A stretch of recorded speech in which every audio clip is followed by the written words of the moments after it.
Okay, children, we have done till question number 7. See 8th now, then 9th is similar to 8th that you are going to do by yourself, right? See 8th question, a balloon which always remains spherical on inflation is being inflated by pumping in 900 cubic centimeter of gas per second. On pumping air into a balloon, obviously a rate of a change in volume will occur, है ना? और वही आपको दिया है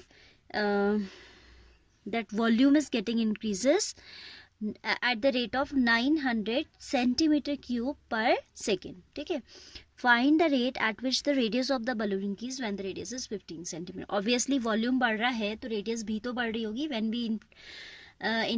When we pump air in a balloon, that it gets inflated and radius as well as its volume as well as its surface area gets increased. Here we have to talk about rate of change in its radius, whereas we are given the rate of change in its volume. ठीक है, volume में change हमें given है और हमें बात करनी है किस पे, rate of change in its radius. So first of all we can consider r as the radius of the balloon which always remains spherical. तभी तो हम इसमें स्फेयर का फॉर्मूला लगाएंगे ना. Let r be the radius of the balloon, r centimetre be the radius of the balloon. Then volume is given as 4 by 3 pi r cube and we are given dv by dt. dv by dt given as 900 cubic centimeter means centimeter raised to the power 3 per second. यानी कि आपका volume में change किसके respect में हो रहा है, time के रिस्पेक्ट में हो रहा है. ठीक है, तो आप volume का formula we have already written. Then you know that dv by dt would be dv by dr into dr by dt. यही तो होगा. So dv by chain rule this result we have dt equals to 4 by 3 pi being constant will remain as it is. Then r cube का जब आप derivative करेंगे किसके respect में, r के रिस्पेक्ट में, it will be thrice of r square into dr by dt. dv by dt we are given 900 and here 3 is getting cancelled out. 4 pi r square dr by dt. ठीक है, 4 pi r square dr by dt we are given. Then हमें निकालना है कि dr by dt क्या होगा. So dr by dt will be equal to कितना, 900 upon 4 pi r square, whereas r is given 15. So dr by dt at r equals to 15 will be 900 into 4 into 22 by से पाई की value आप रहने दीजिए, पाई के terms में निकाल दीजिए because none of the term is cancellable by 7. तो हम इसको ऐसे ही रख देते हैं आर स्क्वेयर. ठीक है, r square is 15 into 15. Now 15 6 90, so this is 60. 15 4 60, तो इन दोनों से ये कैंसिल हो जाएगा और ऊपर आ जाएगा 1. This is 1 upon pi, as it is rate of change in radius, तो यूनिट हो जाएगी सेंटीमीटर पर सेकेंड. ठीक है, so this will be the rate of change in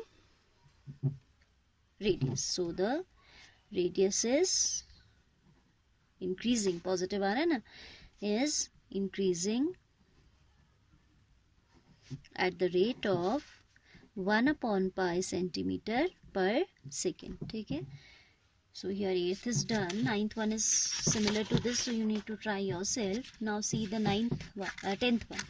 10th is saying a radius, a ladder 5 centimeter long. Read the question. Always you should read the question thoroughly 2 times. A ladder is 5 meter long which is leaning against a wall.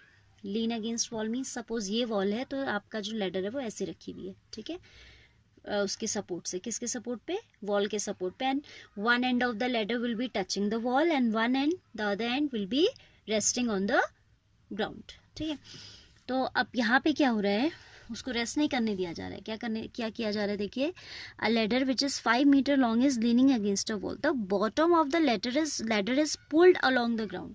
जो bottom है, ऐसे जब आपकी ladder रखी हुई है ना, suppose दिख नहीं रहा था, अब दिखेगा, थोड़ा छोटा ऑब्जेक्ट मैंने लिया, तो you can consider this bottom. तो इसको आप पुल कर रहे हो, बॉटम को पुल कर रहे हो, तो आपका जो टॉप होगा वो नीचे को शिफ्ट होगा. You can observe isn't it? आपका लैडर ऐसे रखा था, when you are pulling its bottom along the ground, the top will also come down slowly, isn't it? तो वो यहाँ पे किया जा रहा है. Ladder is 5 centimeter long which is leaning against a wall. Bottom of the ladder is pulled along the ground away from the wall. उसने साफ साफ दिया है कि वॉल से दूर आप लेके जा रहे हो इस बॉटम को, ठीक है. तो ये ऊपर आएगा ये ऊपर से नीचे आ जाएगा क्या, टॉप, ठीक है. At the rate of this, अब ध्यान दीजिए, आपको length of ladder is given in metre, whereas you are given the rate of change in its base. We can say obviously it will frame out a right triangle, है ना, वो आपका centimetre per second है. How far is the height of the wall decreasing when the foot of the ladder is 4 meter away from the wall? पहले इसका figure हम बनाते हैं. A ladder which is 5 meter long. Suppose this is the wall. Ladder आपकी initially इस position पे है और 5 मीटर लेंथ की है, ठीक है. क्या कहा उन्होंने, ladder 5 metre long is leaning against a wall. Bottom the ladder is pulled along the ground away from the wall at rate of this. अब इस बॉटम को यहाँ को शिफ्ट किया जा रहा है किस रेट से, सपोज ये x है एंड ये y है, तो आपको dx बाई dt दिया हुआ है 2 centimetre per second, which we can write as 0.02 metre per second. आपको पता है ना कि 0.2 centimetre means 2/100 metre, that is 0.02 metre. Fine. तो ये कन्वर्जन हम ओरली मेंटली कर सकते हैं, ठीक है. एंड फिर क्या होगा, आप जब इसका ये सिरा यहाँ को ड्रॉ कर रहे हो तो ये वाला नीचे को आएगा और आपको वही बताना है, आपको ये बताना है कि dy बाई डी टी क्या है. dy बाई डी टी आपको बताना है when how fast is the height of the wall decreasing when the foot of ladder is 4 meter away from the wall. When x is 4, जब x 4 है at that instant obviously y will be 3. तो आप ये खुद से calculate कर लो कि y क्या होगा, 3. As perpendicular square plus base square equals to hypotenuse square वाली वर्किंग आप यहाँ पर दिखा दीजिएगा. I have left a question mark for you, क्योंकि आपको एक ही डायमेंशन पे बात की है ना. उसने कहा कि tell the rate of change in its height, ठीक है, कितना ये डिक्रीज. ऑब्वियसली इसको आप इधर को पुल करेंगे तो डिक्रीज होगा, तो किस रेट से डिक्रीज होगा, when the foot of ladder is at a distance of 4 meter from the wall. When it is 4 meter, obviously these are Pythagorean, ये right triangle है ना, तो आपका बेस अगर मालूम है, हाइपोटेन्यूज मालूम है, तो परपेंडिकुलर आप निकाल सकते हैं. तो मैंने डायरेक्ट लिख दिया. 3 4 5 तो हमें याद ही होता है, ठीक है. थोड़ा सा यहाँ पे वर्किंग दिखा दीजिएगा, एट नहीं होगा, एज होगा, ठीक है. तो काम करते हैं इस पे. वील राइट एरिया पे बात करेंगे. ऑब्वियसली यहाँ पर हम पाइथागोरस थ्योरम, क्योंकि we have to differentiate, we will use differentiation for finding this rate of change. तो या तो हमें पेरीमीटर पे बात करनी पड़ेगी या एरिया, किसी ना किसी वेरिएबल को लेके हम डिफ्रेंशिएशन करेंगे ना. So what I am doing, I am using this equation only by Pythagoras theorem. X is simplest, we'll write by area भी नहीं है, neither this is area nor it is perimeter. We are talking about, we are writing, we are framing an equation on the basis of Pythagoras theorem, ठीक है. तो x square plus y square आ जाएगा 25. Differentiating both sides with respect to x, 2x into d x by d t plus 2y. Differentiating both sides with respect to t. Perhaps I spoke with respect to x earlier. इसमें actually chain rule लग रहा है. पहले आप क्या कर रहे हैं, इस वाले को x के रिस्पेक्ट में करके dx बाई डी टी कर दें. इसको, क्योंकि हम बेसिकली यही तो करते हैं, पैरीमीटर अगर जो भी ये जो भी इक्वेशन है, सपोज आपका जो क्वांटिटी है, ठीक है, क्यू है आपका, तो आप उसे क्या करते हो, डी क्यू बाय जो भी आपके वेरिएबल्स हो. अब यहाँ पे क्या है, एक्स और वाई है, तो एक बार एक्स के रिस्पेक्ट में एक बार वाई के रिस्पेक्ट में हम इसको कर रहे हैं, ठीक है, d q by d t. And then आपका चेन रूल से आ जाएगा derivative with respect to t, ठीक है. एक बार किसका, एक्स का, और एक बार किसका, वाई का, क्योंकि यहाँ पे दो पैरामीटर्स हैं. यहाँ पे parameters x and y, there are 2 parameters, ठीक है. तो आपने क्या किया, x square derivative you have written as 2x into d x by t t, 2y into d y by d t. Both the parameters we have differentiated with respect to time, क्योंकि rate of change की बात करना है हमें और time के respect में होगी, ठीक है, क्योंकि यहाँ पे टाइम है, यूनिट पर सेकेंड कह रहे हैं ना. So we can take 2 also common for simplicity, तो I can write x into dx by dt plus y into dy by dt is equal to 0 के अपॉन में 2 चला गया 0. अब हमें इसमें काफ़ी चीज़ों की वैल्यू मालूम है, ठीक है. इस इक्वेशन को चाहे तो हम q कह देते हैं. तो ये क्या चल रहा था, dq by dt. It's not necessary, बस आपके समझने के लिए मैंने लिख दिया है.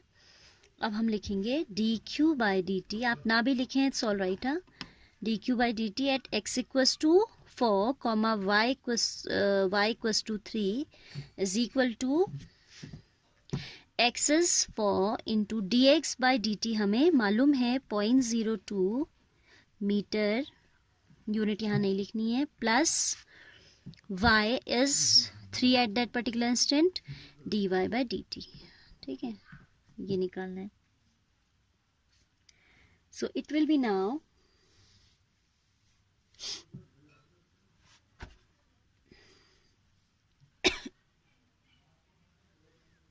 Equals to 0. Right hand side हमारा क्या चल रहा है, 0 चल रहा है.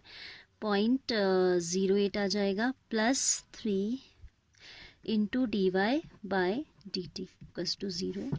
सो 3 times d y by d t is equal to negative of 0.08, और we can say d y by d t equals to negative of 0.08 negative भी है बाय 3. ठीक है. Rate of change in a dimension, this is y क्या है, एक dimension है ना, या तो इसका परपेंडिकुलर, y क्या है, परपेंडिकुलर है. y in the figure you can see it is perpendicular. तो आप इसे लिखेंगे d y by d t equals to 0.08 by 3 metre per second, क्योंकि हमने सारी डायमेंशंस किस में कन्वर्ट कर दी थी. We have converted this rate of change in base also with respect to time. We have changed this rate as meter per second. तो या तो आपका यही आंसर ठीक है, बट क्योंकि उन्होंने rate of change centimetre per second में दिया है, तो you can also write it as 8/3. 100 से मल्टीप्लाई करोगे तो 0.08 will be change to 8 centimetre per second. आप फिर लिखेंगे so the what, this is rate of change in this height. तो आप लिखेंगे so the height on the wall is decreasing, negative आ रहा है ना, सो द हाइट उसने पूछा भी है at what rate it is decreasing, और क्योंकि खुद ही हमारा नेगेटिव आ रहा है तो अंडरस्टूड है कि डिक्रीज हो रहा है. सो the height of the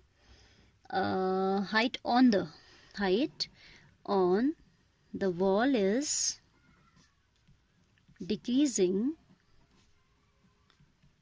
eight the rate of 8. जब आपने डिक्रीजिंग वर्ड यूज कर दिया है तो you are not suppose to put minus sign. 8/3 centimetre per second. ठीक है, डिक्रीज लिख दिया है तो माइनस का आपको जरूरत नहीं है. ठीक है, गलत माना जाएगा माइनस लगाना. नाउ सी, ये क्यू आप कंसिडर नहीं भी करोगे नो इशू. हाँ, और कर भी दिया है नॉर्मली भी आप ऐसे इसी इक्वेशन को डिफरेंशिएट करो तो भी ठीक है. आपने लिख दिया है जैसे मैंने लिख दिया है, दैट्स ऑल्सो ऑल राइट. ठीक है. So here we have done question number 10 also, which is important also.